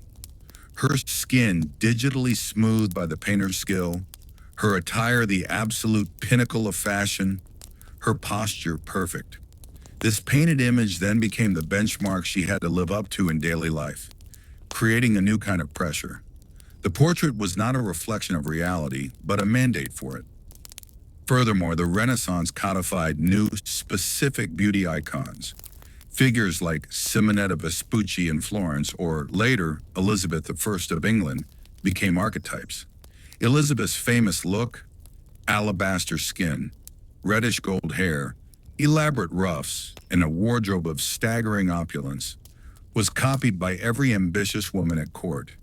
Her image was political propaganda, representing the chastity, power, and eternal virginal youth of the nation itself. To emulate her was to show loyalty, but it also meant engaging in the same dangerous practices. Lead-based makeup to achieve her iconic pallor, toxic dyes for her wigs, and rigid body-altering costumes. The Renaissance also saw the professionalization of beauty. Caterina Sforza, the formidable Lady of Forlì, compiled a book of over 450 cosmetic and alchemical recipes. Catherine de' Medici brought Italian perfume and makeup artisans to the French court, setting the tone for Paris's future dominance in the luxury industry. Barber surgeons published treatises with detailed, if frightening, cosmetic procedures. The knowledge was becoming more systematic, but not necessarily safer. Yet for all its humanist philosophy, the Renaissance did not liberate the body from pain. The corset evolved into a more structured, conical form. Makeup, while perhaps more skillfully applied, still relied on lead and mercury. The use of extreme hair dyes, wigs, and patches to cover syphilis scars or simply as adornment became rampant. The contradiction between the celebration of the natural human form in art and the relentless artificial modification of the living body was glaring. If the medieval period tortured the body for God and status, the Renaissance tortured it for art, politics, and a newly conceived sense of individual glory. The methods were refined, the cultural justifications shifted, but the fundamental principle remained. Beauty was a brutal, mandatory performance, and the stage was a society ever more conscious of its own image. In the mirror of history, beneath the surface of personal suffering, the medieval beauty industry drove a complex and often brutal economy. The quest for the perfect appearance fueled long-distance trade, supported specialized artisans, and consumed a staggering portion of personal and national wealth. Every jar of ceruse, every ounce of saffron, every strip of Siberian squirrel fur represented a network of extraction, production, and commerce that spanned continents. The luxury trade was the lifeblood of high fashion. Ingredients for cosmetics and perfumes came from the far corners of the known world, their rarity and cost adding to their allure. Irtutz, lead and mercury. Mined across Europe, these toxic staples were cheap for the base materials, but were value-added by apothecaries who compounded them into creams and salves. Saffron, Used for rouge, hair dye, and perfume, this spice, derived from the crocus flower, was literally worth its weight in gold. Its cultivation was labor-intensive. Stigmas had to be hand-picked, making it the ultimate symbol of disposable income. Silks and velvets, imported from Byzantium, the Islamic world, and later Italy. These fabrics were the canvases upon which status was displayed. A gown required dozens of yards of material, often further enriched with gold and silver thread, wrapped around a silk core, making clothing a primary store of wealth, often listed individually in wills. Furs. The type of fur was meticulously codified by status. Ermine, white with black tails, was reserved for royalty. Sable, marten, and miniver, the white belly of the gray squirrel, were for the high nobility. The fur trade, centered in places like Novgorod, was vast and drove much of the northern European economy, linking the courts of France to the forests of Russia. Dyes. Color was wealth. The brightest scarlet came from the kermes insect of the Mediterranean. Tyrian purple, from murex snails, was prohibitively expensive and mostly vanished after the fall of Constantinople. Ultramarine blue, made from ground lapis lazuli, mined only in Afghanistan, was used by painters for the Virgin Mary's robes and was more expensive than gold. Wearing these colors in your clothing was like wearing liquid assets. This economy created specialized professions. Apothecaries were the cosmetic chemists, often guild-controlled. Perfumers, gantiers in France, as they often scented gloves, formed their own powerful guilds. Linen armorers made the stiffened bodies and corsets. Goldsmiths, jewelers, furriers, and embroiderers all thrived on the demand for adornment. For the individual noblewoman, her beauty regime was a major financial undertaking. Her wardrobe and cosmetics were not frivolities, but essential capital, crucial for displaying her family's power and securing advantageous alliances through marriage. A daughter's trousseau was a significant investment, and her ongoing maintenance required a small staff, ladies to apply her makeup, dress her, and style her hair. The pain of beauty, therefore, was underpinned by a vast, silent infrastructure of labor, trade, and finance. The lead on her face was not just poison, it was the endpoint of a mining operation, a shipping route, and an apothecary's profit margin. Her suffering was monetized at every level. Archaeology of vanity. What artifacts tell us about daily torment? History is written in documents, but it is lived through objects. The material remains of medieval beauty rituals provide stark, intimate evidence of the daily practices we have described. Archaeology strips away the romanticized portraits and reveals the often humble, sometimes disturbing tools of the trade. Tweezers and ear spoons. Among the most common finds in settlement sites, from bustling cities to rural manors. Made of bronze, copper alloy, or even silver, these personal grooming kits, often carried on a chain, speak to the universality of hair removal and cleaning. Their presence in both male and female graves hints that basic grooming crossed gender lines. Combs. Exquisitely carved from bone or ivory, double-sided combs with fine and coarse teeth are frequent finds. They were essential for hair care, and more grimly, for removing lice and nits. A constant battle in an age of limited washing. The fine teeth often show wear from this relentless scraping. Mirrors. Rare and precious before the late medieval period. Early mirrors were of polished bronze or steel, offering a dim, distorted reflection. The later adoption of glass mirrors with lead or tin backing in the 15th century, particularly from Venice, revolutionized self-perception, allowing for much more precise application of makeup and plucking, likely intensifying the scrutiny in the pursuit of perfection. Cosmetic pots and salve containers. Small, lidded pots made of tin, pewter, or pottery are found in archaeological digs.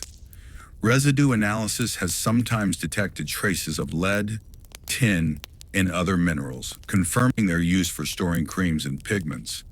These humble pots were the vessels that held the poisonous ceruse and toxic ointments, textile remnants. While garments rarely survive, archaeology reveals fastenings and supports.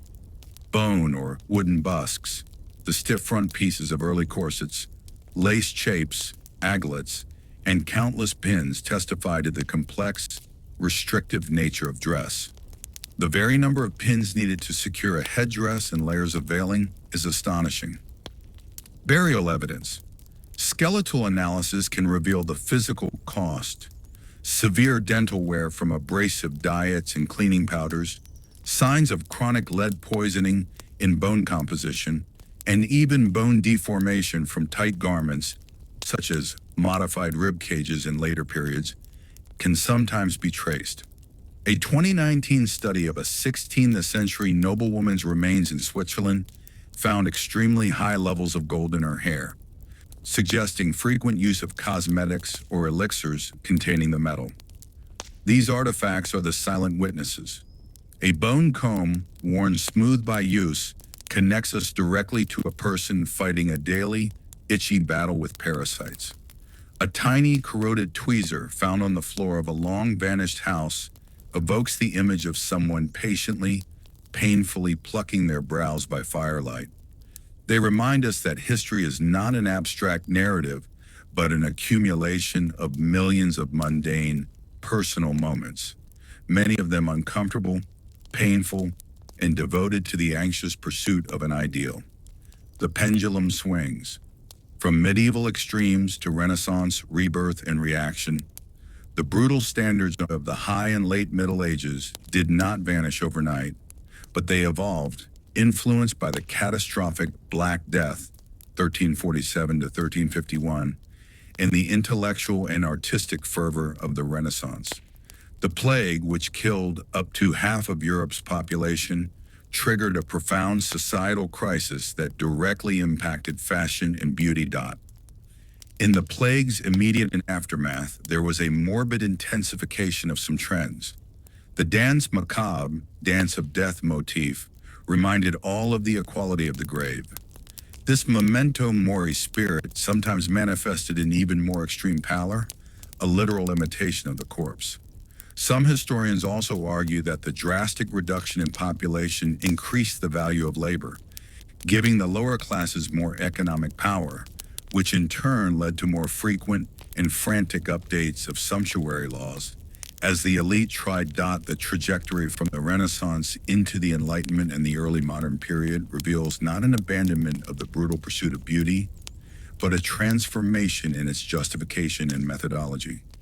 The 17th and 18th centuries, often seen as eras of burgeoning science and reason, applied that very reason to the craft of appearance, systematizing and commercializing the rituals of self-modification while often maintaining their punishing physical cost. The scientific revolution of the 17th century began to slowly dismantle the ancient humoral theory that had discouraged bathing. Pioneering microscopists like Antony van Leeuwenhoek would, in 1683, first observe the animalcules, bacteria, in plaques scraped from teeth, though it would take centuries for the implications to reshape public hygiene. The growing understanding of chemistry led to more sophisticated, but not necessarily safer cosmetic formulations. The infamous Venetian ceruse, or spirits of Saturn, a lead-based paste, reached its peak popularity in the Elizabethan and Stuart courts, now mixed with more precise proportions of vinegar and water for a desired consistency. Its use was so ubiquitous and its effects so well known that warnings began to appear not just from moralists, but from proto-scientific medical tracts. Yet its symbolic power, the creation of a face that was not a face, but a perfect, impassive porcelain mask, outweighed the known risks. The portrait of this era, from the court of Louis XIV to that of Charles I, shows a face stripped of individuality. A stark white oval with delicate, downturned rosebud lips and small, wary eyes. It was the face of power maintaining absolute control, not least over its own flesh. The 18th century, the age of Rococo extravagance, saw beauty standards become both more naturalistic in shape and more absurd in execution. The extreme pallor remained, but the silhouette shifted. The towering powdered wigs for men and women, often dusted with flour or starch, became walking symbols of wealth and privilege, so large that doorways had to be widened. These wigs were hot, itchy, and havens for vermin. To maintain the fashion, hair was often shaved underneath, creating a permanent dependency on the wig and its meticulous, costly maintenance. The quest for a tiny waist continued, with corsets now constructed with sophisticated fan lacing and graduated whalebones to create a smooth, conical torso. The discomfort was legendary. Fainting spells, the vapors, were a common, almost fashionable affliction among upper-class women, directly linked to restricted breathing and organ displacement. Makeup became a complex, layered art. The ideal face was a painted landscape, a white lead base, rouge, often made from vermilion or carmine from cochineal insects, applied in circular patches high on the cheekbones, and beauty patches or mouches made of silk or velvet, cut into shapes like stars, moons, and hearts. These patches served a dual purpose: to highlight the whiteness of the skin by contrast, and to hide blemishes or smallpox scars, a disease that ravaged Europe with disfiguring regularity. Their placement was a coded language. A patch near the lip could signify coquetry, while one on the forehead might mark a politician. Thus, the face became a literal map of both fashion and intention.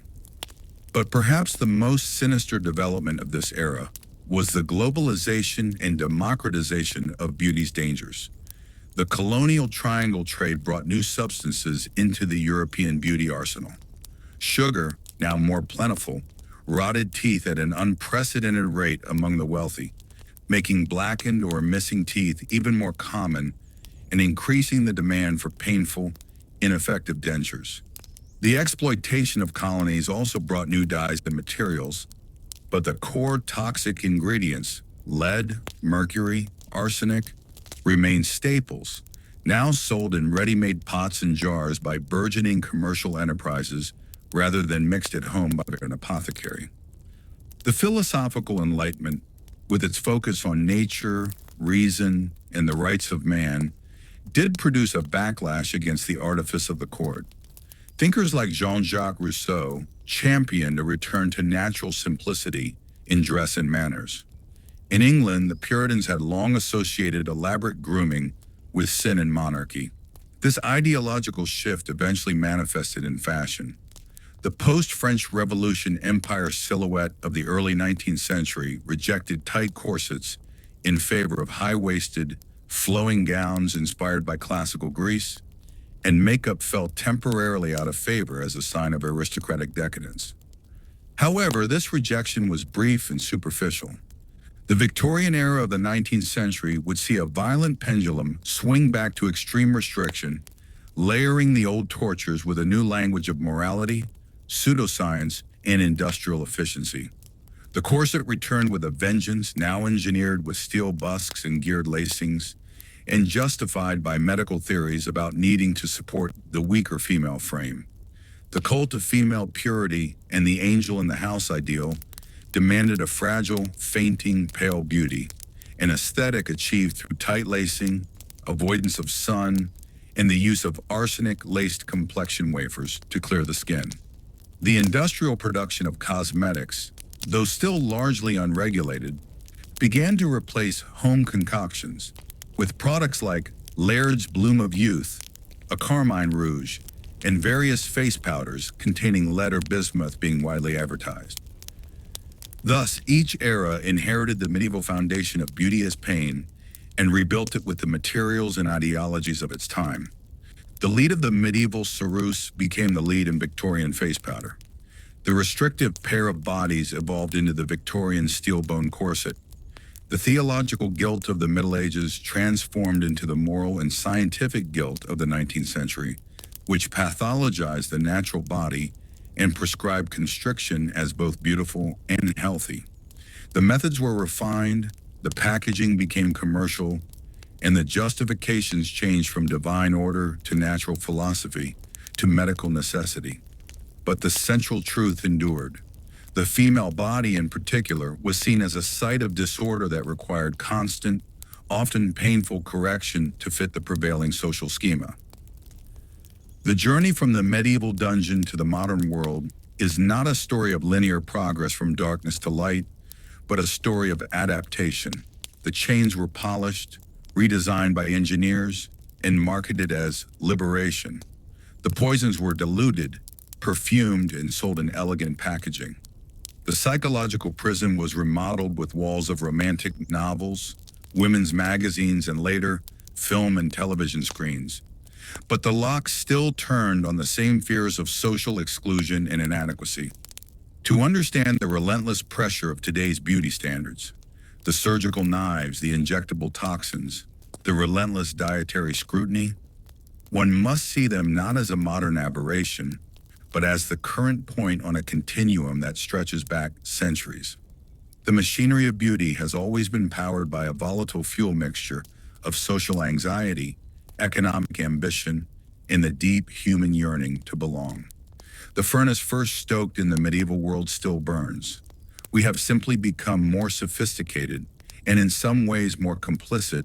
Stokers of its flames. The narrative of medieval beauty is often framed as a woman's burden, a specific torture devised for the female form to conform to patriarchal ideals. While the weight of these standards fell most heavily and dangerously upon women, to believe men existed outside this system of corporeal discipline is a profound misconception. The medieval aristocracy was a culture of display, and male bodies were equally canvases upon which status, power, and ideal masculinity were painted, often with just as much discomfort, vanity, and risk. Consider the medieval knight, the paragon of masculine virtue. His ideal was not one of rugged, unkempt barbarism, but of refined, polished, and intentionally constructed splendor. Chivalric literature is replete with descriptions of heroes with fair, flowing locks, clear complexions, slim waists, and elegant legs. Achieving this look required diligent effort. Hair was worn long in many periods, requiring constant washing with harsh lye soap and combing to be presentable. It was often curled with hot irons. The face was to be clean-shaven or adorned with a meticulously shaped beard, which demanded the daily attention of a valet with a sharp, unforgiving blade. A nobleman's skin was expected to be pale, signifying a life led in the hall and castle, not in the fields. He would avoid the sun and might use subtle powders to mitigate ruddiness. The most explicit and bizarre focus of male fashion was the codpiece. Beginning in the 14th century as a simple triangular flap of cloth to cover the joint of the hose, it evolved into one of the most outrageous sartorial statements in history. As doublets became shorter, the codpiece grew, padded, shaped, slashed, embroidered, jeweled, and sometimes even used as a small purse. It became a bold, aggressive, and humorous proclamation of virility and martial potency. In an age of rampant syphilis, the great pox, which could cause horrific genital disfigurement, the codpiece also served to hide and distract, a piece of boastful theater masking potential devastation underneath. Its maintenance and the careful positioning it required added a layer of absurd, conscious performance to the male toilette. Furthermore, the male silhouette was tightly controlled. Hose, tightly fitted leggings, displayed the shape of the leg from waist to toe. To achieve the ideal shapely calf and thigh, men would often pad their hose. The doublet was stiffened and padded at the shoulders and chest to create a powerful V-shaped torso, narrowing at the waist. This was a suit of armor in cloth designed to project strength and nobility. Shoes, particularly the infamous poulaines with their ever-lengthening pointed toes, were as ridiculous and impractical for men as for women. leading to laws restricting their length according to social rank. The pain here was not of poisoning, but of constriction, of maintaining a rigid, swaggering posture in garments that allowed little natural movement, and of navigating the world in footwear that could be comically hazardous. Even male grooming had its perils. The use of perfumes and powders was common among the elite. Hair dyes were used to maintain a youthful appearance or achieve fashionable shades like blonde or red. These dyes often contained sulfur, quicklime, or other caustic substances that could burn the scalp and damage hair. The pursuit of the chivalric ideal, a beautiful, graceful, powerful knight, was thus a full-time aesthetic endeavor. His body was not his own. It was a heraldic device, a walking symbol of his lineage's power and his personal honor, requiring constant and careful curation. To be a lord was to be an actor on a perpetual stage, and the costume was as demanding as any worn by a lady. This universality of suffering underscores the core thesis. In the medieval world, the body was not a private vessel of the self. It was a public text, read by all to determine one's social standing, moral worth, and place in the divinely ordained hierarchy. Whether male or female, the pressure to inscribe the correct message upon that text was immense. For women, the message was often one of chastity, nobility, and submissive elegance, written in the language of pain and poison. For men, it was one of power, lineage, and martial readiness, written in the language of constriction, display, and aggressive symbolism. The tools differed, but the fundamental act of forceful, often painful, bodily modification to meet a collective ideal was a shared human experience in the Middle Ages, a relentless demand that spared no one who sought to move in the circles of power and respectability. The psychological landscape shaped by these relentless demands was as contorted as any pair of feet bound by silken cords. To live under the medieval beauty regime was to inhabit a state of perpetual, low-grade anxiety, a form of pre-modern dysmorphia, where the mirror, be it of polished metal or still water, reflected not one's face, but a checklist of social and spiritual failures. The gap between the ideal as seen in illuminated manuscripts and preached from pulpits, and the living, breathing, flawed reality of the human body was a chasm filled with fear. This fear was multifaceted. There was the fear of exposure. Makeup cracked, perfume faded. A careless movement could pop a stitch on a tightly sewn sleeve, revealing the artifice underneath. The carefully constructed facade was terrifyingly fragile. In an era where personal reputation was everything, to be caught in a moment of unbeauty with smudged coal, a visible pimple, or disheveled hair could be socially catastrophic, interpreted as a loss of control, a moral slip, or simple incompetence. Deeper still was the theological fear. The Church's relentless condemnation of vanity as a mortal sin created a profound cognitive dissonance. A noblewoman, as she applied her lead-based ceruse, knew she was potentially damning her soul even as she secured her social position. Was the pain of the tweezers a mortification of the flesh or an indulgence of its pride? The line was impossibly thin. Preachers thundered that such adornments were the devil's dung, that painted faces were a lie against God's creation. Every glance in the mirror was thus a potential confrontation with divine wrath. This internal conflict transformed the private act of grooming into a silent, daily spiritual crisis. Then there was the fear of loss, particularly for women. Beauty was not just an asset. For the aristocratic woman, it was her primary currency in the marriage market, which was the bedrock of political and economic alliance. A daughter's value was intrinsically tied to her appearance, which reflected the health and prestige of her entire lineage. A bout of smallpox that left scars, an accident with a curling iron that burned the hair, or the gradual ravages of lead poisoning could literally devalue a family's stock. The pressure from family to maintain and enhance beauty was therefore immense and unrelenting. A woman's body was not her own. It was a vessel of family honor, and its upkeep was a matter of dynastic duty. The psychological weight of carrying this responsibility, of knowing one's face and form were the subject of constant appraisal and negotiation, must have been crushing. For men, the fear was of emasculation and ridicule. A knight with a receding hairline, a paunch that strained his doublet, or spindly legs in his hose, failed the physical ideal of warrior nobility. He risked being seen as weak, decadent, or old. The exaggerated codpiece, in part, was a response to this very anxiety, a compensatory spectacle. Male vanity, though often framed as honorable presentation, was just as vulnerable to social scorn as female vanity. To be called effeminate for caring too much, or slovenly for caring too little, was to navigate a narrow and treacherous path. This constant low hum of anxiety created a society of performative beings. Identity became inseparable from appearance. The self was not an internal truth to be expressed, but an external image to be manufactured and maintained. This fostered a culture of profound insecurity, where self-worth was parasitically tied to the fickle judgments of others and the even more fickle condition of the mortal body. The medieval pursuit of beauty, therefore, was not merely a set of actions.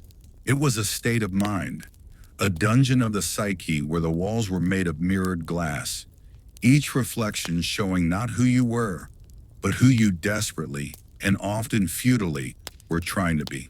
The true breaking point of these brutal rules was not always the physical body, which could be startlingly resilient, but the human spirit, frayed by the endless, impossible labor of becoming an icon. The enforcement of these beauty standards was woven into the very fabric of medieval society, beyond mere peer pressure or the whims of fashion. It was a system upheld by law, by the medical profession, and by the economic structures that governed daily life. To deviate was not simply to be unfashionable. It was, in many contexts, to be unlawful, unnatural, or economically foolish. The legal apparatus, as manifest in sumptuary laws, has been mentioned, but its psychological and social ramifications cannot be overstated. These laws were not static relics. They were reactive, constantly updated and reissued, revealing a ruling class in a state of perpetual anxiety about social mobility. When a wealthy merchant's wife donned a fur reserved for a countess, she was doing more than wearing a forbidden garment.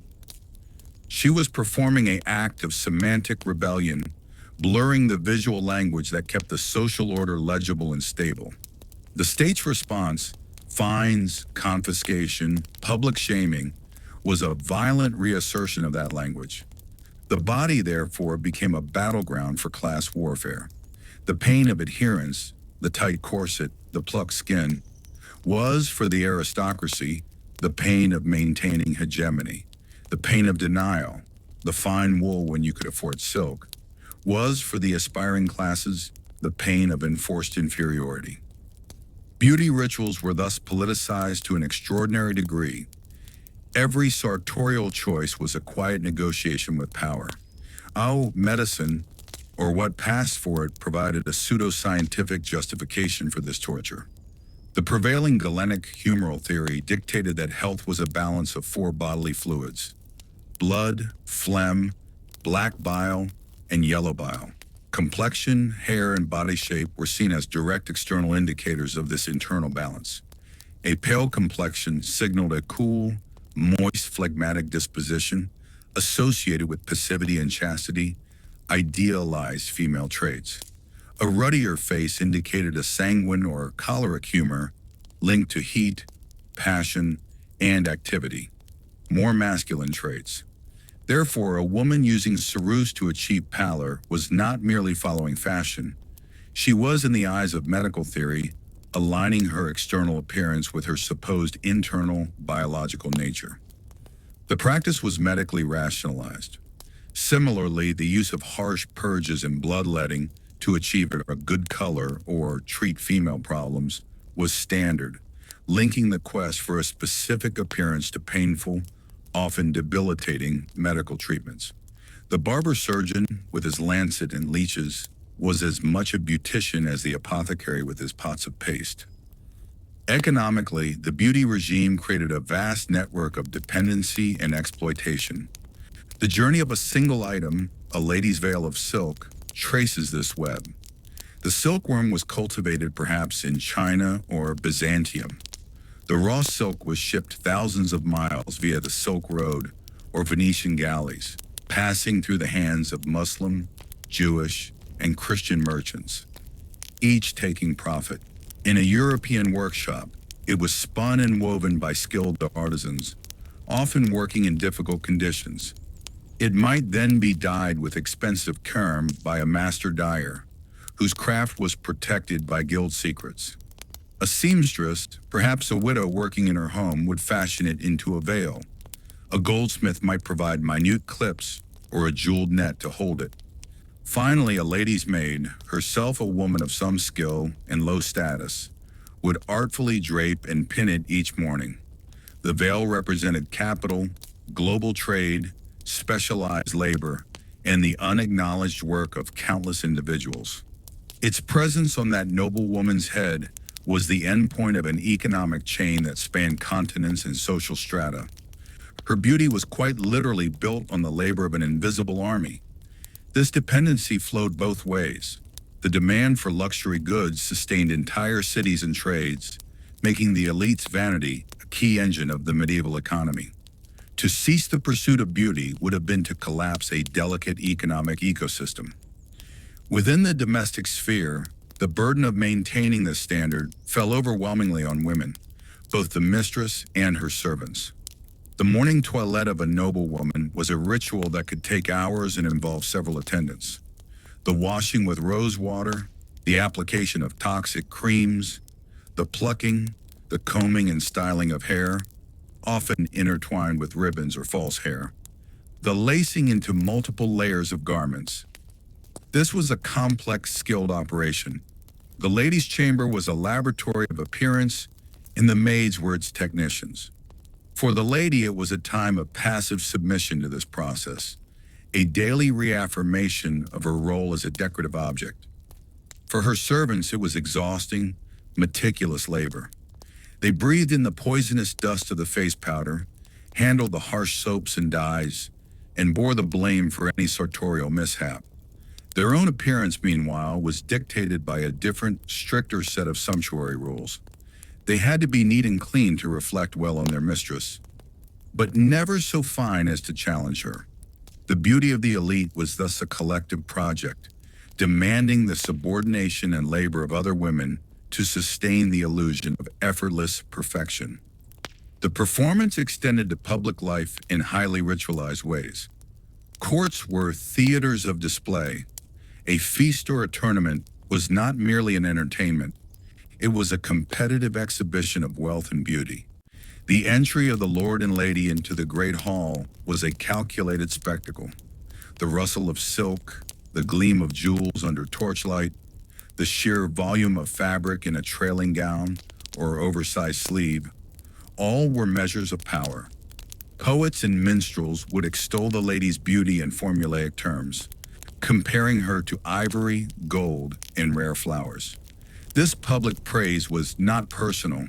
It was an acclamation of her husband's or father's success in adorning her appropriately. Her beauty was a reflection of his potency and wealth.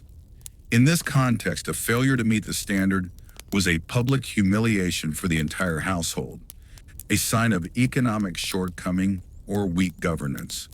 The pressure to perform was therefore not merely individual, but dynastic, a matter of political face in the most literal sense. The intersection of this brutal aesthetic with the pervasive religiosity of the age created perhaps the most profound dissonance. The church taught that the body was a temporary vessel, a source of sin, and that attention to its adornment was vanity, one of the 7 deadly sins. Preachers like Bernard of Clairvaux railed against the devil's dung of perfumes and the painting of faces. Yet the same church that condemned vanity also provided the models for ideal beauty. The Virgin Mary, saints, and angels depicted in stained glass, frescoes, and illuminated manuscripts were the ultimate influencers. They were invariably shown with the high foreheads, delicate features, pale skin, and golden hair that defined secular beauty. The halo itself, a radiant disk of gold, framed the face like the most exquisite headdress. Thus, the devout were given an impossible paradox.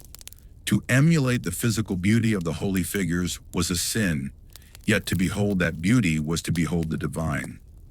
This forced the faithful into a constant negotiation. Was dressing well for church a sign of respect for God, or an insult to him? Could the application of rouge be a wifely duty to please a husband, and thus a virtue? Or was it always a deceit? The soul was caught in a double bind, damned for caring and damned for not caring enough. This spiritual anxiety layered atop the social and physical anxieties, making the pursuit of beauty a minefield for the conscience. The cumulative effect of these pressures, legal, medical, economic, domestic, political, and spiritual, was to normalize suffering. The acute pain of the tweezers, the chronic headache from lead poisoning, the shallow breath of the tight-laced body, the anxiety of the public gaze, the fear of hellfire. These were not seen as aberrations. They were the tax one paid for existence within the social order, the price of identity itself. To modern sensibilities, it seems a form of collective madness, a society willingly engaging in slow, decorative suicide. But to the medieval mind, it was simply the way of the world, the visible manifestation of a universe governed by hierarchy, symbol, and divine will. The body was not a site of personal autonomy, but a piece of communal property, a text to be inscribed by the demands of God, king, and community. To break the beauty rules was not to express individuality.